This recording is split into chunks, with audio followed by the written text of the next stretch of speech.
सभी साथियों को राम राम भैया, आप सभी का स्वागत है आपके अपने YouTube channel HSSC think tank पर। तो भाइयों, आप सभी को बताया अपने चैनल पर भाई नेशनल जीके की क्लासेस स्टार्ट है और उसमें हम 8-9 वीडियो कंप्लीट कर चुके हैं भाई। ठीक है, एक तिहाई अपनी हिस्ट्री के बारे में आप पढ़ चुके हैं। ठीक है, आज आप वर्धन वंश और दक्षिण भारत के राजवंशों के बारे में पढ़ेंगे। आशा करता हूं कि जो मैं भी कंटेंट आपको प्रोवाइड करवा रहा हूँ वो आपको पसंद आ रहा होगा। तो भाई सपोर्ट भी किया करो यार। ठीक है, मेहनत लगती है इन चीजों में, अगर आप सपोर्ट नहीं करोगे तो भाई फिर कुकर काम चलेगा। ठीक है, तो सपोर्ट करो भाई, ताकि मन में भी नू हो भाई कि भाई मैंने सपोर्ट कर रहे हैं, मैं जो कंटेंट दे रहा हूँ वो अच्छा लग रहा है, तो मैं ताकि और अच्छा कंटेंट आपको दे सकूं। ठीक है, तो भाई वीडियो ने लाइक करिया करो, अपने साथियों के पास शेयर करिया करो, चैनल ने ज्यादा से ज्यादा सब्सक्राइब कर लो। तो आज की क्लास को स्टार्ट करते हैं भाई। वर्धन वंश के बारे में पढ़ते हैं, जिसको हम ठीक है कुशभूति वंश या वर्धन वंश भी कहते हैं। ठीक है, उसके बारे में पढ़ेंगे। नोट्स बनाते रहिए भाई अपने। ठीक है, एग्जाम ओरिएंटेड डाटा है सारा। कुशभूति वंश, कुशभूति वंश। देखो अपने पास वो तामझाम नहीं है भाई डिजिटल बोर्ड वगैरह, लेकिन हाँ आपने यहां तक प्रश्न जरूर देखने मिलेंगे जो मैं करवाने लग रहा हूं। ठीक है, एग्जाम ओरिएंटेड डाटा करवाऊंगा सारा, बेफालतू मैं बोर्ड को नहीं भरा। ठीक है, ठीक है, तो वर्धन वंश के बारे में पढ़ते हैं भाई। इसका संस्थापक जो है, संस्थापक कौन था? कुशभूति। संस्थापक कौन थे इसके? कुशभूति। कुशभूति इस वंश के संस्थापक थे।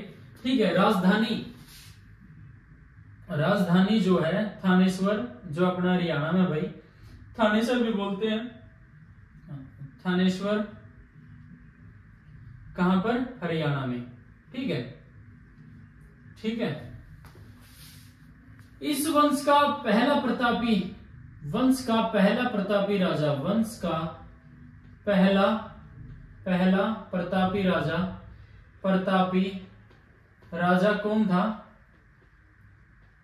प्रभाकर वर्धन। ठीक है,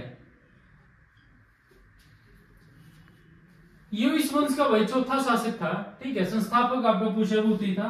ठीक है, पत्नी का नाम, इनकी पत्नी का नाम यशोमती था। ठीक है, ठीक है। फिर उनको भाई 2 पुत्र होते हैं और 1 पुत्री। ठीक है, अपने पति के साथ ये सती हो गई थी भाई। 2 पुत्र हुए इनको। कौन? राज्यवर्धन और हर्षवर्धन। हर्षवर्धन के बारे में ही एग्जाम में क्वेश्चन पूछे जाते हैं लगभग। और एक पुत्री जिसका नाम क्या था? राज्यश्री। ठीक है, राज्यश्री का विवाह किससे हुआ? विवाह कन्नौज के राजा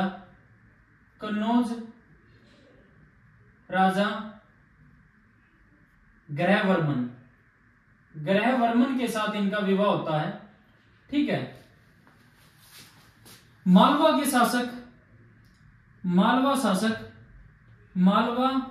शासक देवगुप्त ने ग्रहवर्मन की हत्या कर दी हुई। ग्रहवर्मन की हत्या की। ठीक है, और राज्यश्री को बंदी बनाकर कारागार में डाल दिया। ठीक है, राज्यवर्धन ने इसका बदला ले लिया भाई। राज्यवर्धन ने देवगुप्त को मार डाला, परंतु देवगुप्त के मित्र गौड़ राजा शशांक ने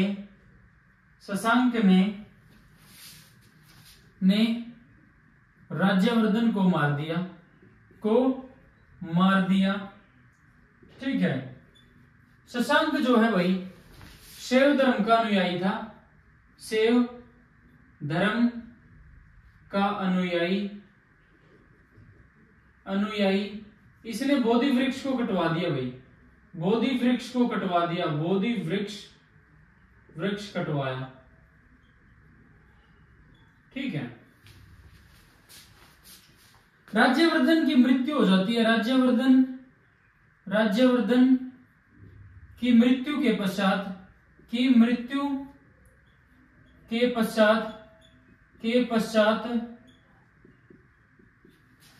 606 ईस्वी में मृत्यु हो जाती है। हर्षवर्धन राजा बना, हर्षवर्धन राजा बना। ठीक है। 590 ईस्वी में भाई हर्षवर्धन का जन्म होता है। 16 वर्ष की आयु में 606 ईस्वी में यह राजगद्दी पर बैठता है। उस समय 16 वर्ष का था। 16 वर्ष का था। जन्म जो है, जन्म 590 ईस्वी। ठीक है। इसको शिलादित्य के नाम से भी जानते हैं। हर्षवर्धन को शिलादित्य के नाम से भी जानते हैं। शिलादित्य के नाम से भी जानते हैं। ठीक है। हर्ष ने शशांक को पराजित किया। पराजित करके कन्नौज पर अधिकार कर लिया। कन्नौज पर अधिकार किया। ठीक है। वह राजधानी बनाया, दूसरी राजधानी थी, पहली राजधानी आपकी थानेश्वर थी, वह राजधानी बनाया। ठीक है। हर्ष व पुलकेशिन द्वितीय के बीच में नर्मदा नदी के तट पर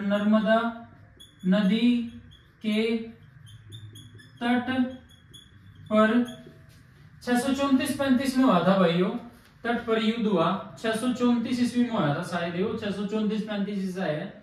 ठीक है। इसमें पुलकेशिन द्वितीय की जीत होती है और हर्ष की पराजय होती है।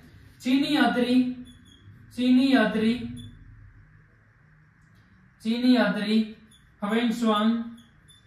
हवेनसांग हर्ष के दरबार में आता है। हर्ष के दरबार में आया। ठीक है। नालंदा विश्वविद्यालय में पढ़ने के लिए आ गई। हवेनसांग ने शूद्रों को कृषक कहा। ठीक है। और भाई इसको हवेनसांग को सीयू की इसकी पुस्तक है भाई। ठीक है। हर्ष इसकी पुस्तक का नाम सीयू की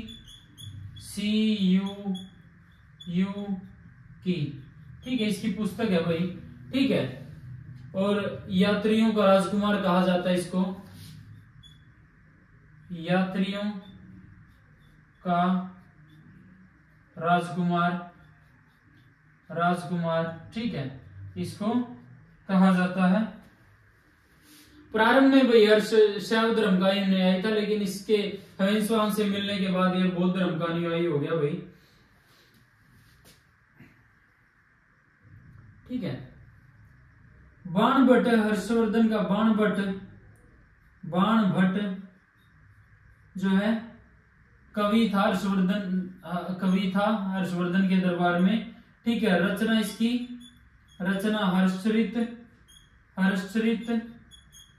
हर्षचरित तथा कादंबरी इसकी रचना है। हर्षवर्धन ने भी रचना की भाई, हर्षवर्धन की भी रचनाओं की नाम लिखूं तो इसने, ठीक है, इसने 3 नाटक लिखे भाई, ठीक है। प्रियदर्शिका, प्रियदर्शिका, लेकिन कई कहते हैं इतिहासकार कि इन्होंने पैसे दिलवा यानी रिवॉर्ड्स देकर, इनाम देकर किसी और से नाटक लिखवाए थे, ठीक है। रत्नावली, रत्नावली और नागानंद, नागानंद। हरियाणा के क्वेश्चन में बहुत पूछे जाते हैं भाई, ऐसा कोई एग्जाम नहीं होगा जहां पर हर्षवर्धन से रिलेटेड क्वेश्चन ना आया हो, तो भाई आपको अच्छे तरीके से देखना। एक बार दोबारा से रिपीट करते हैं, पुष्यभूति वंश के बारे में पढ़ते हैं, जिसको वर्धन वंश भी कहते हैं। संस्थापक इसका पुष्यभूति था।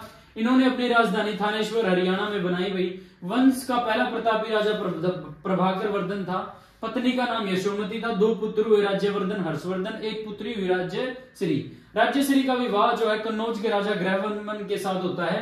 मालवा के शासक देवगुप्त ने ग्रहवर्मन की हत्या कर दी, ठीक है। राज्यवर्धन ने देवगुप्त को मार डाला, परंतु देवगुप्त के मित्र गौड़ राजा शशांक ने राज्यवर्धन की हत्या कर दी भाई। शशांक जो है शैव धर्म का अनुयायी था, इसने बोधि वृक्ष को कटवाया था। राज्यवर्धन की मृत्यु के पश्चात 606 ईस्वी में हर्षवर्धन राजा बना और गद्दी पर बैठा। जिस समय वो गद्दी पर बैठा उसकी आयु 16 वर्ष थी।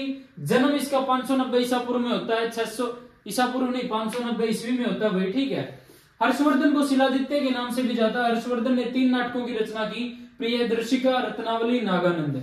हर्ष ने शशांक को पराजित करके कन्नौज पर अधिकार कर लिया, वह इसको राजधानी बनाया, द्वितीय राजधानी थी। हर्ष व पुलकेशिन द्वितीय के बीच में नर्मदा नदी के तट पर युद्ध होता है, ठीक है। इसमें पुलकेशिन द्वितीय की जीत होती है, हर्ष की पराजय होती है।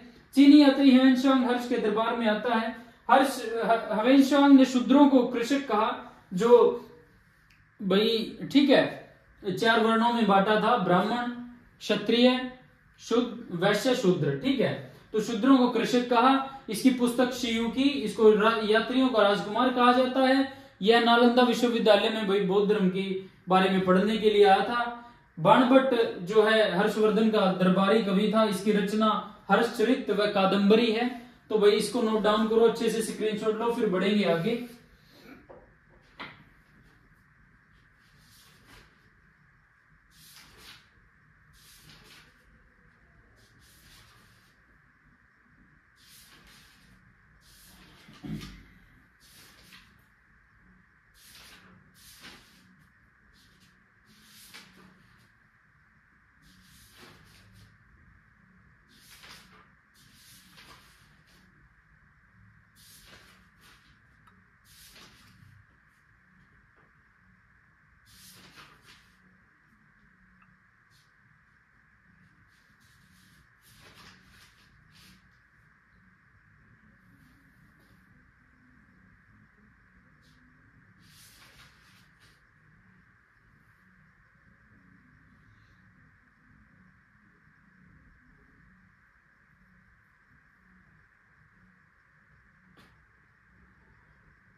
इसको भाई ह्वेनसांग को जो है, ये इसका यात्रा वृतांत, यात्रा वृतांत था भाई इसका, ठीक है। और भाई ह्वेनसांग को शाक्य मुनि,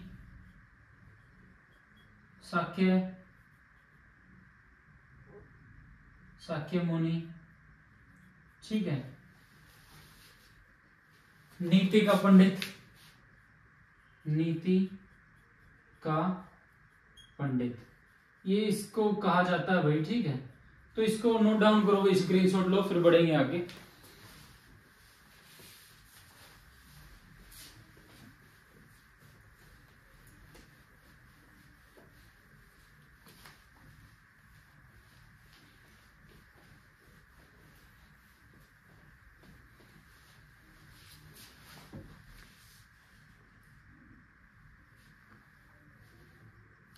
हर्षवर्धन को भारत का अंतिम हिंदू सम्राट कहा जाता है।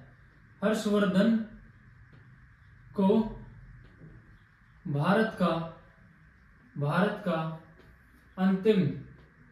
अंतिम हिंदू सम्राट कहा जाता है।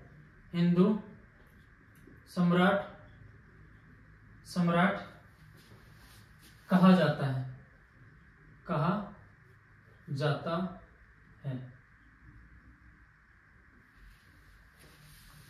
हर्षचरित पुस्तक में जो है, हर्षचरित पुस्तक में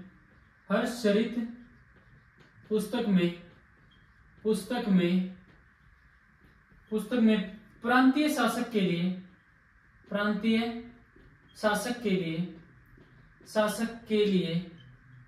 लिए लोकपाल का प्रयोग हुआ है। लोकपाल का प्रयोग हुआ है। पुलिस कर्मियों को चाट बाट, पुलिस कर्मियों को चाट या बाट कहा गया है। शासन की सबसे छोटी इकाई, शासन की सबसे छोटी इकाई क्या थी? ग्राम। ठीक है, तो ये भाई वर्धन वंश या कुशाभूति वंश के बारे में जो भी डाटा एग्जाम में पूछा जाता है वो है, इसको नोट डाउन करो। ठीक है, अब दक्षिण भारत के प्रमुख राजवंशों के बारे में पढ़ते हैं। ठीक है,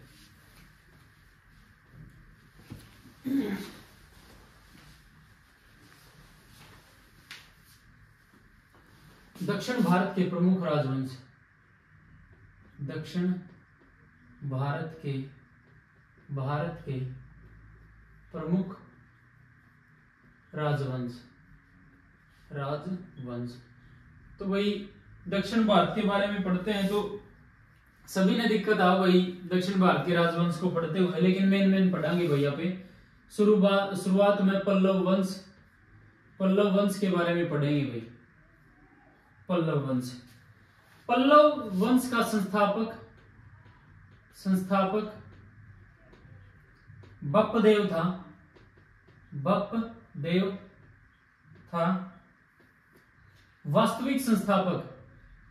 वास्तविक संस्थापक किसे माना जाता है? वास्तविक संस्थापक सिंह विष्णु को वास्तविक संस्थापक माना जाता है। राजधानी कांचीपुरम राजधानी थी इस वंश की। ठीक है, वैष्णव धर्म का अनुयायी था। ठीक है, लेखक इनके दरबार में भारवी रहते थे सिंह विष्णु के दरबार में। रचना जिनकी किराता अर्जुनियम, इनकी रचना जो पुस्तक है। ठीक है, प्रमुख वंश थे भाई महेंद्र वर्मन प्रथम, नरसिंह वर्मन प्रथम, महेंद्र वर्मन द्वितीय, परमेश्वर वर्मन प्रथम, नरसिंह वर्मन द्वितीय। ठीक है, ये कोई लिखवान की चीज को नहीं। ठीक है, एक बार भाई मार्कर चेंज कर लियो।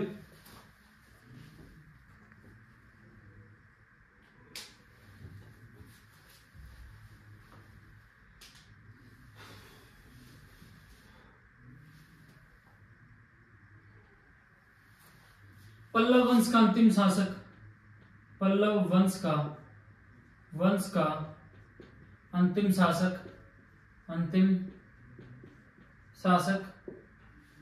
शासक कौन था? अपराजित वर्मन।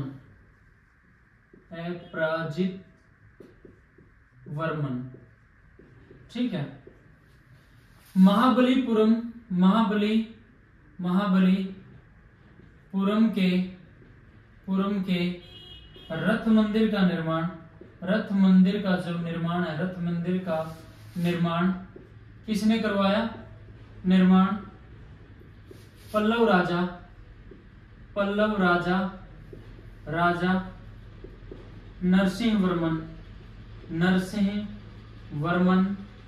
वर्मन प्रथम ने महाबलीपुरम के रथ मंदिर का निर्माण करवाया। ठीक है, रथ मंदिरों की संख्या 7 है भाई। अरबों के आक्रमण के समय, अरबों के आक्रमण के समय जो पल्लवों का राजा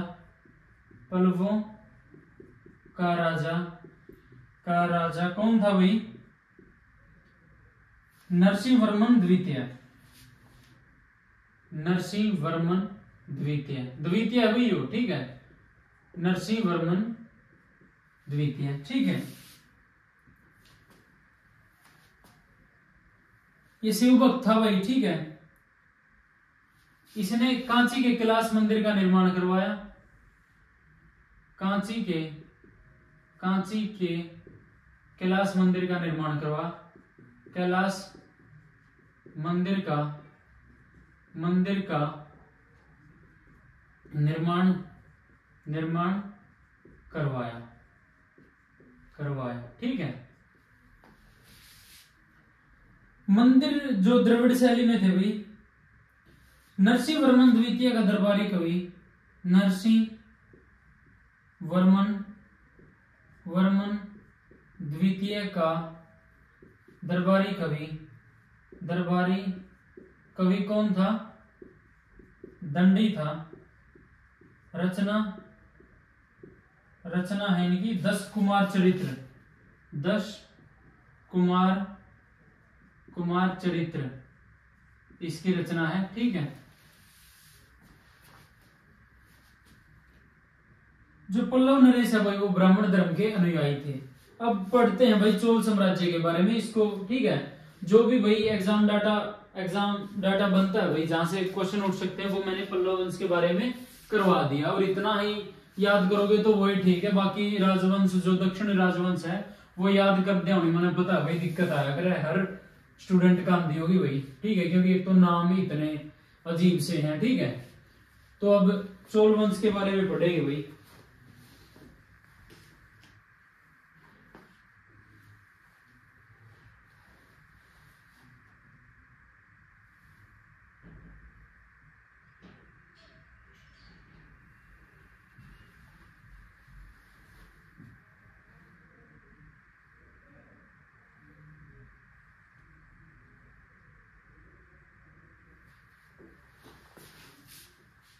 चोल वंश का जो सर्वप्रथम वर्णन अशोक के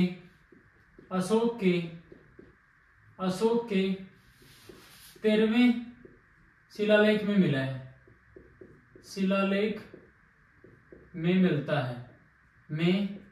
मिलता है।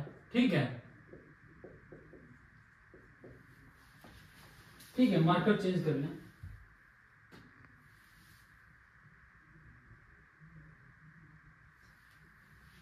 संस्थापक विजयालय,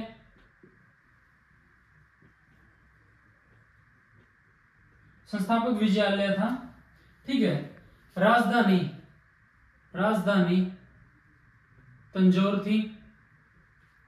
तंजौर। ठीक है, प्रथम महान सम्राट चोलों का, प्रथम महान सम्राट कौन था? आदित्य प्रथम।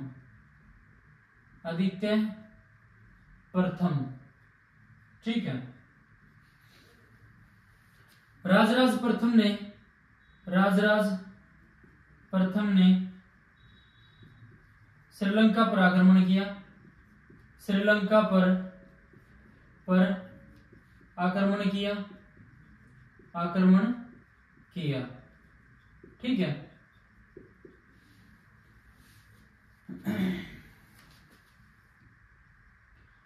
तंजौर में जो तंजौर के बृहदेश्वर मंदिर, तंजौर में राजेश्वर मंदिर, राजेश्वर मंदिर का निर्माण राजराज प्रथम ने करवाया भी, राजराज प्रथम ने करवाया। ठीक है।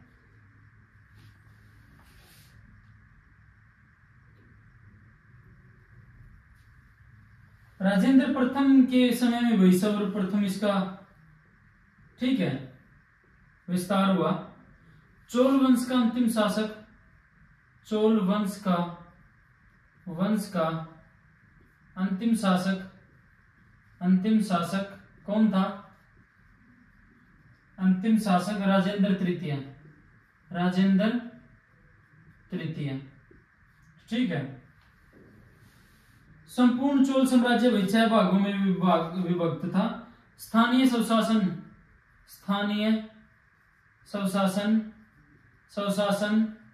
चोल वंश की प्रमुख विशेषता थी भाई, प्रमुख विशेषता थी।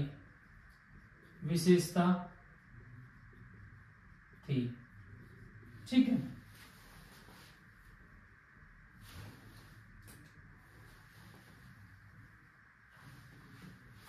सोने के सिक्कों को चोल काल में, सोने के सिक्कों को कलंजू कहते थे, कलंजू कहा जाता था। ठीक है। चोल काल का प्रसिद्ध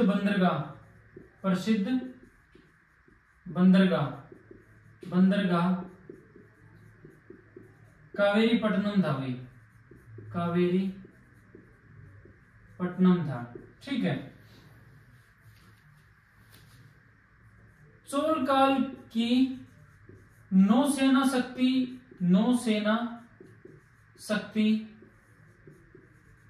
को भारतीय इतिहास में बहुत मजबूत माना गया है भाई, को बहुत मजबूत माना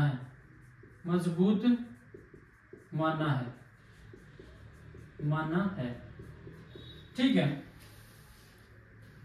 नटराज प्रतिमा को चोल कला का सांस्कृतिक निचोड़ कहा जाता है।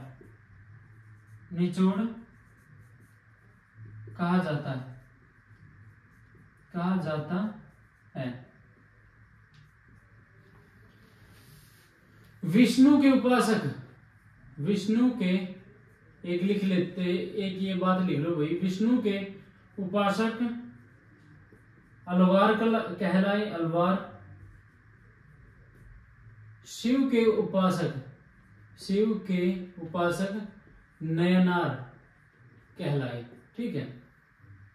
नयनार संत कहा जाता है। ठीक है।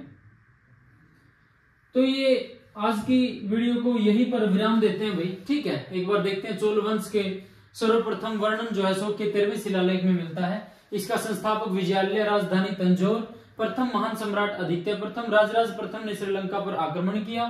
तंजौर में राजेश्वर मंदिर का निर्माण राजराज प्रथम ने करवाया। चोल वंश का अंतिम शासक राजेंद्र तृतीय। स्थानीय स्वशासन चोल वंश की प्रमुख विशेषता थी। सोने के सिक्के जो इस काल में बने उनको कलंजू कहा जाता था। चोल काल का प्रसिद्ध बंदरगाह कावेरीपट्टनम। चोल काल की नौसेना शक्ति का को भारतीय इतिहास में बहुत मजबूत माना जाता है। चोल काल की नौसेना शक्ति को। नटराज प्रतिमा को चोल कला का सांस्कृतिक निचोड़ कहा जाता है। विष्णु के उपासक अलवार संत कहलाए, शिव के उपासक नयनार संत कहलाए। तो आज की वीडियो में साथियों हमने दक्षिण भारत के जो राजवंश, पल्लव वंश और चोल वंश के बारे में पढ़ा। इससे पहले हमने वर्धन वंश के बारे में पढ़ा। तो भाई वीडियो अच्छी लगती है तो वीडियो को लाइक किया करो, अपने साथियों के पास शेयर करो और चैनल को दबा के सब्सक्राइब करो। भाई आज की वीडियो में इतना है, मिलते हैं नेक्स्ट वीडियो में। तब तक के लिए सभी साथियों को जय श्री राम।